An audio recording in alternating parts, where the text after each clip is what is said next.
গোপালগঞ্জে জাতীয় নাগরিক পার্টি এনসিপি সমাবেশ স্থলে হামলা করেছে নিষিদ্ধ ঘোষিত সংগঠন ছাত্রলীগের নেতাকর্মীরা। এই সময় কয়েকটি ককটেল বিস্ফোরণের ঘটনাও ঘটে। বুধবার দুপুরে শহরের সমাবেশ স্থলে হামলা চালিয়ে ব্যানার পোস্টার ছিঁড়ে ফেলে এবং চেয়ার ভাঙচুর করা হয়। প্রত্যক্ষদর্শীরা জানান, ছাত্রলীগের কর্মীরা হঠাৎ করেই মিছিল নিয়ে এসে সমাবেশ স্থলে চড়াও হয়। তখনও পর্যন্ত এনসিপি কেন্দ্রীয় নেতাকর্মী শহরে উপস্থিত থাকলেও মূল মঞ্চে পৌঁছাননি। এর আগে জাতীয় নাগরিক পার্টি এনসিপির মার্চ টু গোপালগঞ্জ কর্মসূচিকে কেন্দ্র করে উত্তেজনার মধ্যে ইউএনওর গাড়িবহরে হামলা, পুলিশের গাড়িতে ভাঙচুর ও অগ্নিসংযোগের ঘটনা ঘটে। এই ঘটনায় পুলিশের 3 সদস্য আহত হয়েছেন। পরিস্থিতি নিয়ন্ত্রণে ঘটনাস্থলে কাজ করেছে সেনাবাহিনী। এনসিপির মাসব্যাপী কেন্দ্রীয় কর্মসূচি জুলাই পদযাত্রার অংশ হিসেবে আজ গোপালগঞ্জে পথসভার আয়োজন করা হয়েছে।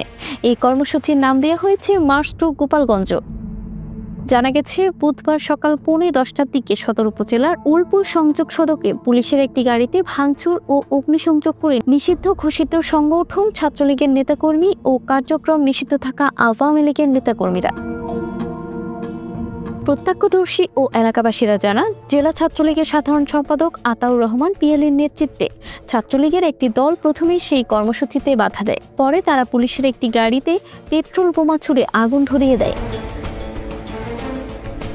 অপরদিকে বুধবার সকাল 11টার দিকে সদর উপজেলার পৌরতলী ইউনিয়নের গান্ধিয়াসুর এলাকার সদর উপজেলার নির্বাহী কর্মকর্তার গাড়িতে হামলা ও ভাঙচুরের ঘটনা ঘটে। ইউএনও এম রাকিবুল হাসান নিজে বিষয়টি নিশ্চিত করেছেন। তিনি বলেন, জাতীয় নাগরিক পার্টির জুলাই পদযাত্রার অংশ হিসেবে আজ গোপালগঞ্জ শহরের পৌর পার্কে পদযাত্রা ও পথসভা করার কথা রয়েছে। তাদের কর্মসূচি বানচালের জন্য আওয়ামী লীগ ও ছাত্রলীগের সমর্থকরা প্রথমে পুলিশের উপর হামলা করে, পরে আমার গাড়িবহরে হামলা ও ভাঙচুর চালায়। এই ঘটনায় কেউ আহত হয়নি জানিয়ে ইউএনও বলেন, হামলার খবর পেয়ে সেনাবাহিনীর সদস্যরা এসে আমাদের উদ্ধার করেন।